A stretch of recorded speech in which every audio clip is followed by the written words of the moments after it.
नमस्कार दोस्तों, किरातार्जुनीयम हम लोग पढ़ रहे हैं और 1 से 7 6 तक हम लोगों ने पढ़ लिया है। आज हम 7वां शुरू करते हैं। ठीक है, ये 7वां किस छंद में है? वंशस्थ छंद में, राइट। अब इस वंशस्थ छंद में इसकी यति कहाँ होती है? बार बार इसलिए कहते हैं ताकि आप लोगों का स्मरण रहे। चरणांत होती है ना, और चरणांत होती है। इसको किस तरह से पढ़ा जाता है एक बार पढ़ के देखते हैं हम। कहा विशंकमानो भवत पराभवम नृपासनस्थोऽपि वनाधिवासिनः दूरोदरच्छद्मजितां समीहते नयेन जेतुं जगतिं सुयोधनः नयेन जेतुं जगतिं सुयोधनः। यही से हम देखिए आप लोग कहा कि सुयोधनः यह क्या है? ये कर्ता पद है, राइट। सुयोधनः यह कर्ता पद है और ये समीहते ये क्या है? ये आपका क्रियापद है। ठीक है, कहा कि सुयोधनः समीहते, सुयोधन चाहता है। क्या चाहता है? कहा कि जगतीम जेतुम, ना, जगतीम पृथ्वी को चाहता है। अन्वय यहां से होगा सुयोधनः समीहते। क्या समीहते? कहा जगतिम समीहते, पृथ्वी को चाहता है। बस यही से अन्वय करके आपका श्लोक खत्म होता है कि वह सुयोधन उस पृथ्वी को चाहता है। किस पृथ्वी को? अब इसका क्रिया क्या है, विशेषण क्या है, सारा चीज जोड़ देंगे, श्लोक पूरा हो जाएगा, राइट। सुयोधनः, सुयोधनः कौन है? दुर्योधन है, दुर्योधन ना। अब देखिए, इस दुर्योधन को भारवी ने सुयोधन कहा है। क्लियर? दुर्योधन ही सुयोधन है।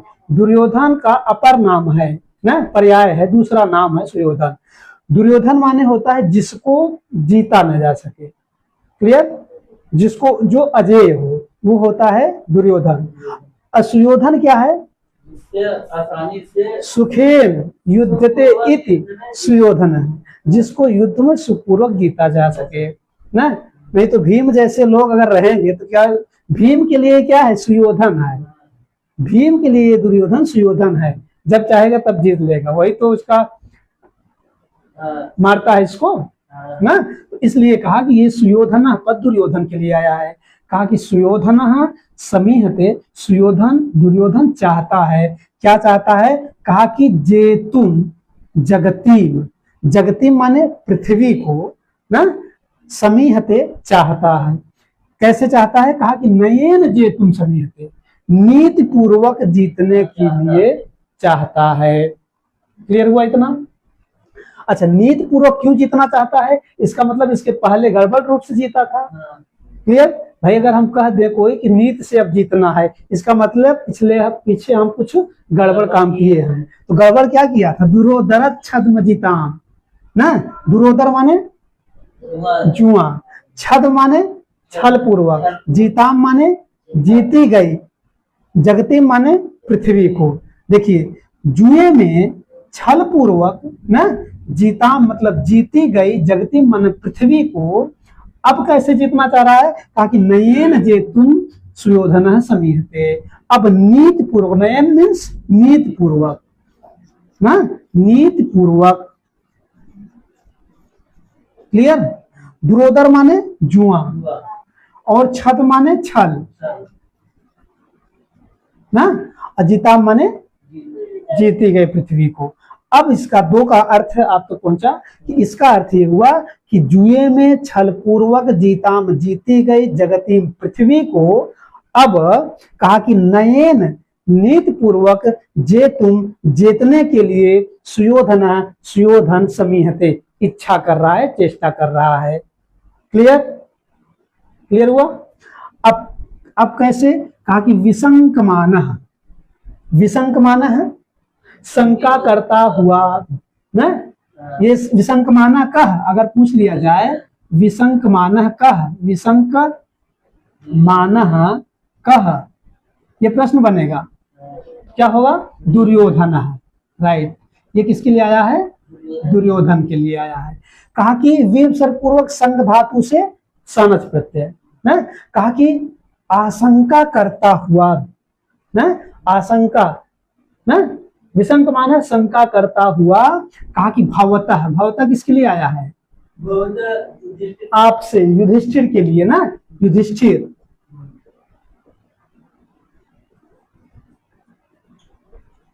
युधिष्ठिर के लिए आया है ना। कहा कि आशंका करता हुआ आपसे पराजयम, पराभव, पराजय की आशंका करता हुआ। देखिए कहा कि नृपासनस्थ, नृपासनस्थ कह, नृपासनस्थ दुर्योधन। अगर पूछता है नृपासनस्थ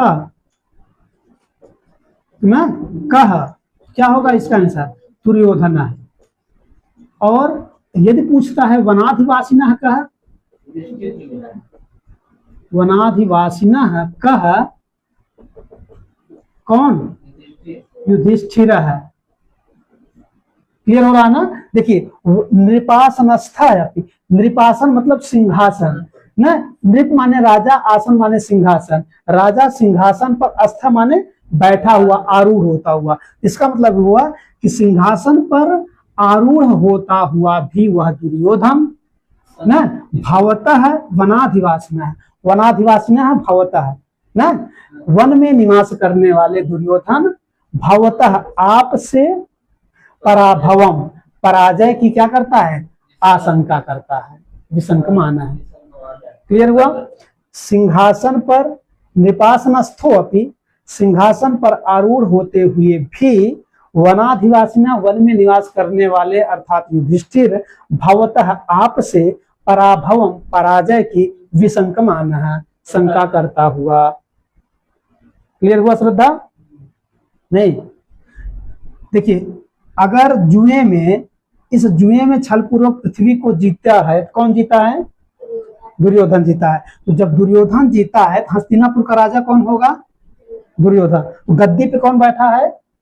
दुर्योधन। तो अब वही दुर्योधन कह रहा है कि मैं नृपासनस्थ, मैं सिंहासन पर बैठा हुआ भी, हस्तिनापुर के सिंहासन पर कौन बैठा है? दुर्योधन बैठा। क्यों? क्योंकि पृथ्वी को वो छल पूर्वक जीत लिया है, तो सिंहासन आरूढ़ है, सिंहासन पर बैठा हुआ भी ना, कौन बैठा है? दुर्योधन। सिंहासन पर आरूढ़ होता हुआ भी, कहा कि वनाधिवासिना, वन में निवास करने वाले, वन में निवास करने वाले युधिष्ठिर भवतः आपसे ना, युधिष्ठिर से पराभवम, पराजय, पराभव माने पराजय, हार ना, पराजय की आशंका करता हुआ ना। इसका मतलब क्या हुआ? शंका करता हुआ। शंका किस बात की कर रहा है? शंका इस बात के लिए कर रहा है कि कभी भी वन में निवास करने वाले उस युधिष्ठिर आदि के द्वारा मैं पराजित न हो जाऊं, इसलिए डर रहा है। क्यों? क्योंकि छल पूर्वक पृथ्वी को जीता है। तो छल पूर्वक जो कोई भी काम किया रहता है, उसके स्वाभाविक सी बात, उसका स्वभाव ही हो जाता है डर की भावना, उसमें डर ऑटोमेटिक समा जाता है। क्यों? क्योंकि भाई छल से जीता है पृथ्वी। अगर कोई अगर नीति पूर्वक जीता होता तो उसमें छल नहीं रहता, उसमें किसी प्रकार का भय नहीं रहता है। क्लियर? तो सिंहासन आरूढ़ होते हुए वनाधिवासिनः अर्थात युधिष्ठिर से भवतः, युधिष्ठिर भवतः आपसे ना, ये भवता पद किसके लिए आया है? युधिष्ठिर के लिए भवता पद और वनाधिवासिनः पद युधिष्ठिर के लिए। भवता में विभक्ति क्या होगी? षष्ठी विभक्ति, अभी बात करेंगे हम ना। तो कहा कि नहीं, षष्ठी नहीं होगी, इसमें पंचमी, षष्ठी पंचमी दोनों है, लेकिन यहाँ पंचमी का प्रयोग है ना। अभी हम बात करते हैं इस पे। तो कहा कि आपसे पराभवम, पराजय की आशंका, विसंक माना, शंका करता हुआ। क्लियर हुआ? अब कहा कि दुरोदर छद्म जिताम समीहते ना। कहा कि दुरोदर माने होता है, दुरोदर माने जुआ ना, दुह दुष्टम उदर है यस्य ना। तो कहा कि दुरोदर मतलब जुए में, छद मतलब छल पूर्वक, जीता माने जीती गई, जगती माने पृथ्वी को, पृथ्वी को कैसा जीता है? देखिए अभी तक क्या था, मान लीजिए यहाँ पृथ्वी है, इस पृथ्वी को कैसे जीता है? छल पूर्वक। अब इस पृथ्वी को छल पूर्वक कर जीता है, लेकिन अब क्या कर रहा है? कहा कि अब नयेन जेतु, अब उसी पृथ्वी को अब नीति पूर्वक सही तरीके से जीतने का प्रयास कर रहा है ना। तो कहा कि नयन मतलब नीति पूर्वक, जेतु माने जीतने के लिए, कहा कि वह सुयोधन समीहते इच्छा कर रहा है, चाह रहा है। क्लियर हुआ? नहीं हुआ?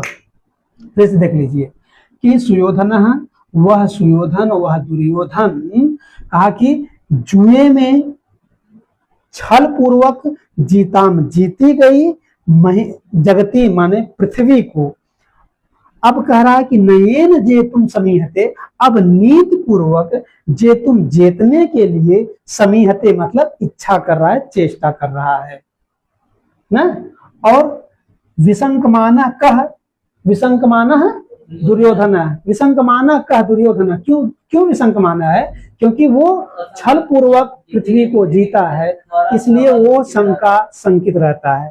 क्लियर? कहा कि विसंकमाना आशंका करता हुआ, भवतः आपसे, आपसे मतलब युधिष्ठिर से, आपसे पराभव माने पराजय की ना, और निपासनस्थ है अपनी, नृपा, नृप माने राजा, और आसन माने सिंहासन, अस्था माने बैठना या आरूढ़ हुआ, सिंहासन पर बैठा हुआ, अप माने भी, सिंहासन पर बैठा हुआ भी।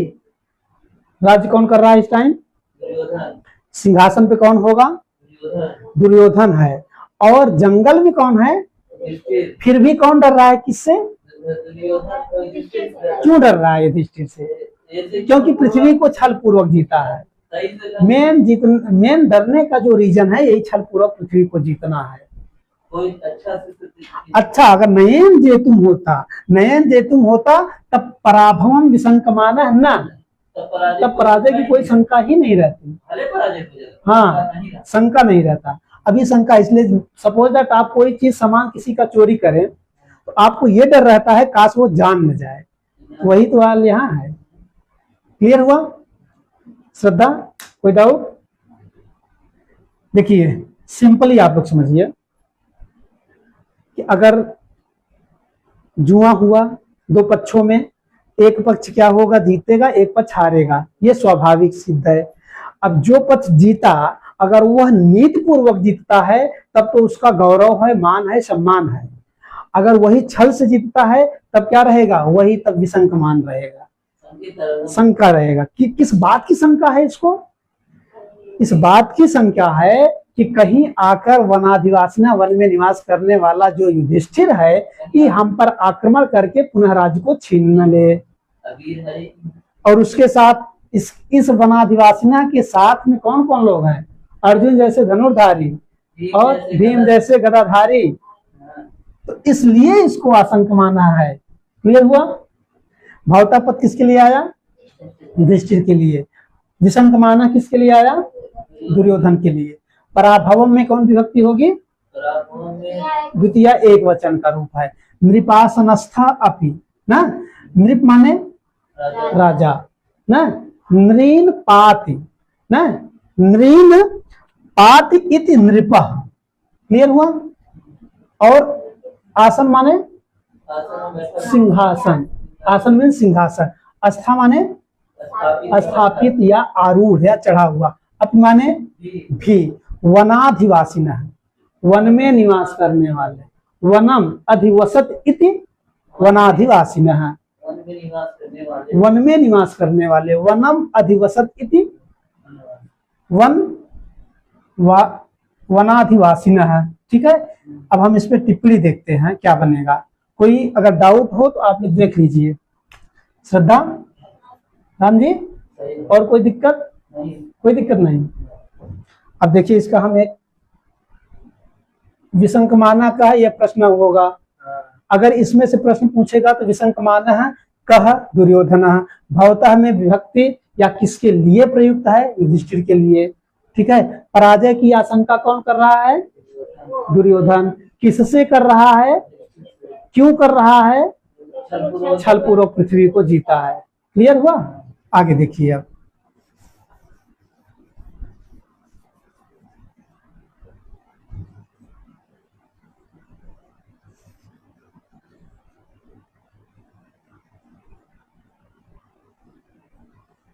विसंगमाना कैसे बनेगा? विसंगमाना में क्या है? वी उपसर्ग पूर्वक ना, वी उपसर्ग पूर्वक संक धातु और सानच प्रत्यय। क्लियर हुआ? विसंगमाना में क्या है? कहा कि वी उपसर्ग पूर्वक संक धातु से सानच प्रत्यय लग करके विसंगमाना बनेगा। क्लियर? और भवतः में क्या होगा? भवतः में पंचमी विभक्ति एक वचन ना, और पराभवम में, पराभवम में क्या होगा? दिया है द्वितीय एक वचन ना, इसमें द्वितीय एक वचन। और नृप, इसमें देखिए इसमें क्या क्या चीजें हैं? नृप है और आसन है और अस्था धातु है और अपी है। ठीक है, इतने चीजें हैं इसमें। नृप माने राजा, आसन माने सिंहासन, अस्था माने आरूढ़ या बैठना। नृपा में, हाँ नृपा में जैसे इसको कैसे करेंगे हम? कहा कि नृप, नृप में नृपाति इत नृप उपपद तत्पुरुष समास। इसमें क्या है? नृप, इसको ऐसे देखिए आप लोग, इसमें क्या क्या चीजें हैं मैंने पहले अलग करके बता दिया। अब यहां से देखिए, नृपाति इति नृपः ना, इसमें कौन सा समास होगा? उपपद, उपपद तत्पुरुष समास। क्लियर हुआ? और देखिए आसनम कैसे है ना, एक एक का देखिए क्योंकि जगह कम है। आसनम क्या है? कहा कि नृपस्य ना, नृपस्य आसनम इति नृपासनम ना, क्या होगा यहाँ? ये षष्ठी तत्पुरुष का बनेगा। नृपस्य आसनम इति नृपासनम, ये बनेगा आपका षष्ठी तत्पुरुष समास।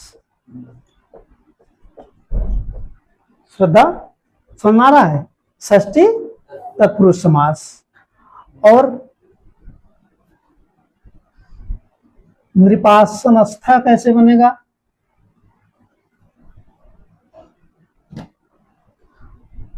अस्था कैसे बनेगा? अस्थ। अब देखिए, अब इसी में नृपा, नृपस्य आसनम इत नृपासन और आस्थाधन का प्रत्यय, आस्थाधन का प्रत्यय लगाएंगे, का प्रत्यय लगाएंगे तो नृपासनस्थ बनेगा। नृपासनस्थ रूप कहाँ का होगा? प्रथमा एक वचन का। ये पूरा रूप नृपासनस्थ, ये आपका प्रथमा एक वचन का रूप होगा। श्रद्धा, प्रथमा एक वचन का रूप होगा। और वनाधिवासिन कौन है? युधिष्ठिर ना। अप माने क्या होता है? अप माने भी ना। और वनम अधिवसत इति वनाधिवासिन ना, वनम अधिवसति इति वनाधिवासिन। वनाधिवासिन में क्या होगा?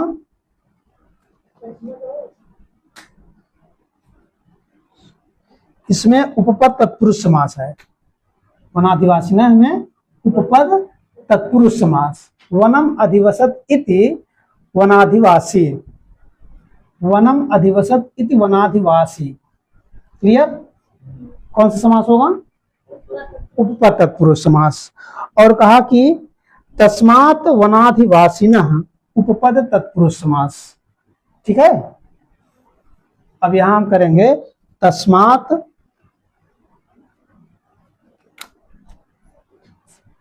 और कहा कि तस्मात्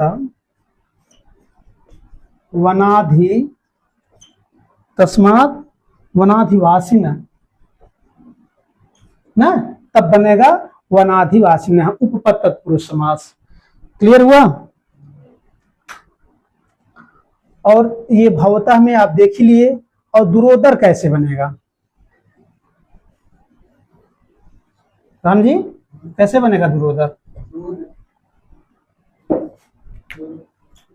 दुह दुष्टम ना उदरम यस्य सर।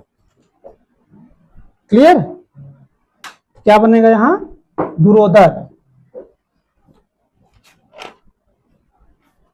दुह दुष्टम उदरम यस्य इति दुरोदरम। कहा कि दुरोदरम ना, अब फिर कहा कि दुरोदरम एव छद्मः ना, बनेगा दुरोदर छद्म।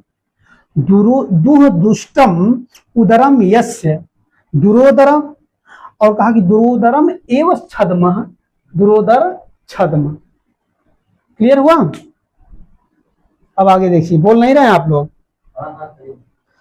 अब समीहते ये क्रियापद है। इस क्रियापद में क्या क्या चीजें हैं? इस क्रियापद में सम उपसर्ग पूर्वक ईह धातु से क्या है? लट लकार प्रथम पुरुष एक वचन आत्मनेपदी। क्लियर?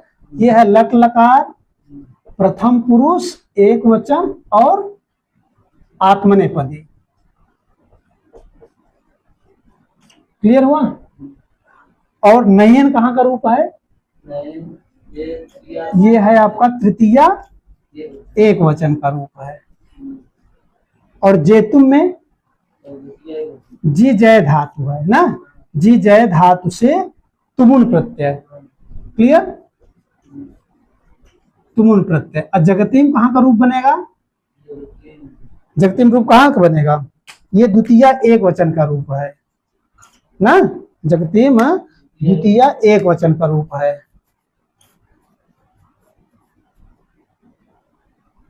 एक वचन। और सुयोधन दुर्योधन ना, ये कैसे बनेगा? कहा कि सुखेन ना, सुखेन युद्धते ना इति सुयोधन। इसका देख लीजिए, सुखेन युध्यते इति सुयोधन। हाँ, सुयोधन। क्लियर हुआ?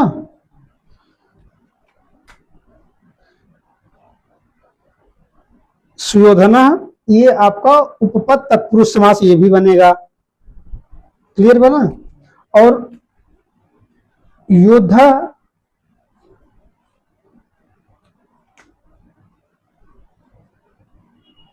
सुयोधन में कैसे बनेगा? कहा कि सुपसर्ग और युद्ध धातु से ना युज प्रत्यय ना सुयोधना बनेगा। सु धातु में युद्ध प्रत्यय से युद्ध सुपसर्ग पूर्वक युद्ध धातु में युज प्रत्यय लगाओगे, सुयोधना बनेगा। क्लियर हुआ श्रद्धा? अब इस श्लोक से और क्या चीजें पूछी जा सकती हैं? कर दिए पहले से?